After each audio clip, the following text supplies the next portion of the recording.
Hey mama, are you feeling like you're walking on eggshells around your little one? Does every day feel like a battleground from breakfast to bedtime? You're not alone. If meltdowns, sensory sensitivities, and communication challenges are turning your days upside down, you're in the right place. Welcome to the Sensory Savvy Momma, the podcast for moms raising neurodivergent little ones. I'm your host, Victoria, and I get it. I've been there. The endless research, the frustrating appointments, the feeling like no one understands what you and your child are going through. Here, we ditch the cookie-cutter advice and embrace the power of understanding your child's unique sensory needs within the context of your family. We'll dive into practical strategies, expert insights, and real-life stories to help you create a calmer, more connected family life. Because you deserve to feel empowered, not exhausted.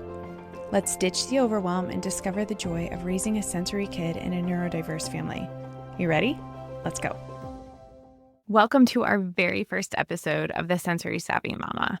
So it all kind of started when I was an OT student. I was completing my 3-month clinical rotation at an outpatient pediatric clinic.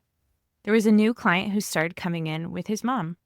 And she told us that at home that he had some really severe behaviors, hurting her, hurting other family members, or himself. She said there were holes in the walls and evidence of his massive meltdowns. One time she'd even called 911 because he was dysregulated and hurting himself so severely that she was scared, really scared. And anyone who got near him ended up hurt. She was desperate for more support and solutions that worked. At the clinic, he was agreeable and playful. We saw none of these behaviors she had mentioned, and it continued to be like this for a while. So we began to relax and start to push a little bit more challenging activities. One day we were playing a game, and I don't remember exactly what happened, but the energy dramatically shifted. I knew intrinsically that a line had been crossed, but I didn't know what or how. And immediately we started to see some of those actions that she warned us of. My clinical instructor, who was there with us the whole time, seemed caught off guard as well, but also unsure of what to do. The little boy continued to escalate, and we clearly weren't understanding what had gone wrong. And so our efforts to kind of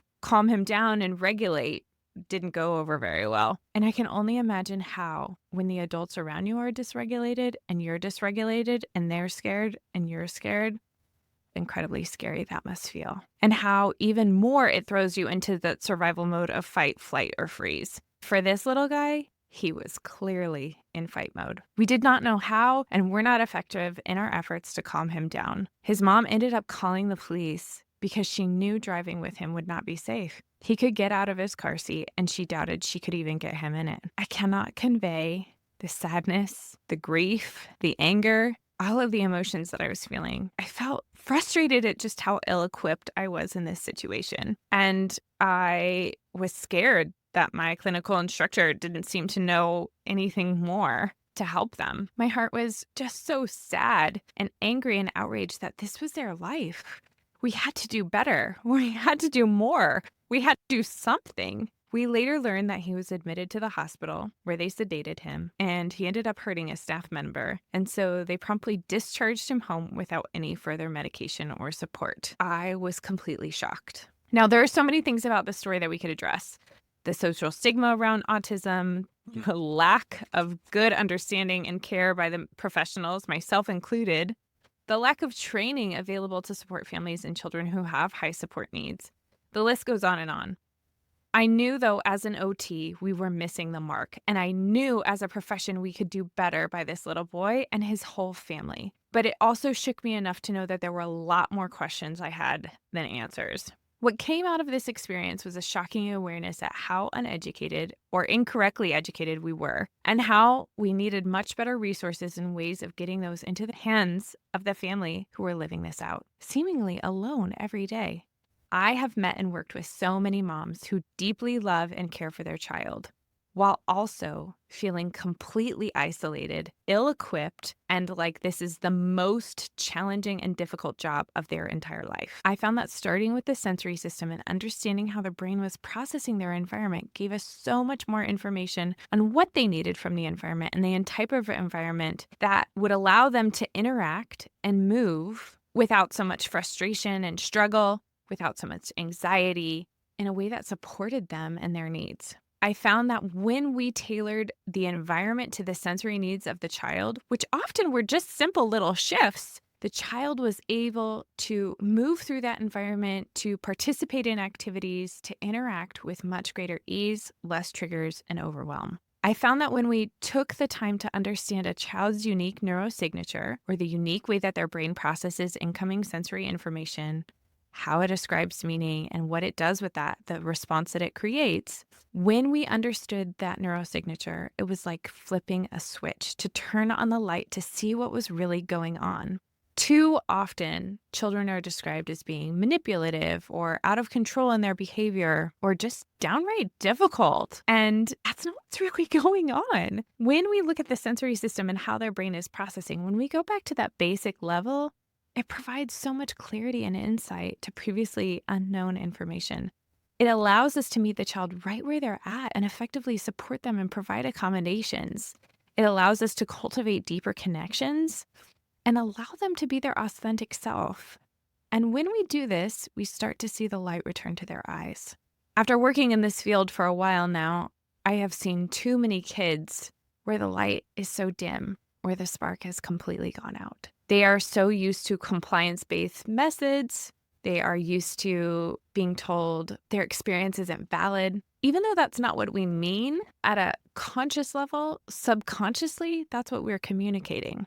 And looking back at that encounter in the clinic, I realized two very important things were missing. One, we didn't have an effective communication system in place. And I don't even remember, as I think back on it, that we were working towards one. That is something that I do a lot differently now. And I work closely with speech therapists to make sure that we are incorporating communication devices or different aspects so a child has access to communication. Even if it's not effective yet, it's so important that they know that their voice is valued and that we respect it. The second piece was an understanding of the child's unique sensory processing, that neurosignature. As an OT, my specialty is understanding and affirming a child's unique neurosignature, beginning with a clear understanding of their unique sensory processing system, how they are processing the incoming information. The mission of this podcast is to share what I've learned so moms everywhere not only have access to the information, but can start applying it to their everyday lives. While this is founded and based in a lot of neuroscience, it's not rocket science. And I think sometimes as the medical field, we get so scared about people misinterpreting or applying things differently that we gatekeep. And as I started building this business and coaching and working with parents, not directly providing intervention with their children, there was a lot of fear around how I needed to protect my license. But at the end of the day, I don't think it's fair to the moms who are living this out, sometimes for years on end before they can get a diagnosis and get support, when this is simple information that should be common knowledge. It's important to listen to this one last thing. While I am an OT, I am not your child's OT, and listening to this podcast is purely for educational and entertainment purposes. It doesn't establish a client-therapist relationship, and the information provided may or may not work for you and your child.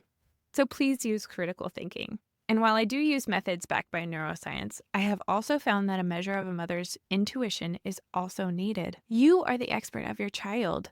So if something doesn't seem right or feel good to you, whether it's on this podcast, in a clinic, or in another environment, please listen to that internal knowing. I also recommend seeking out professional support from neuroaffirming providers who can help and guide you. Thank you so much for listening, and I hope you'll follow along as we continue to explore how to support your neurodivergent littles as a sensory savvy mama. That's it for this week's episode of the Sensory Savvy Mama. I hope you're walking away with some actionable tips and a renewed sense of hope for your journey. Remember, you are not alone in this journey. Your child is amazing, and you are the perfect mom for them.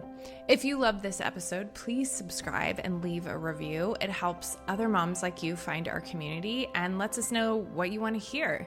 If you want to connect further, you can find us on Instagram or subscribe to our newsletter for inspiration, exclusive sensory tips, behind-the-scenes glimpses, and so you don't miss out on any new episodes.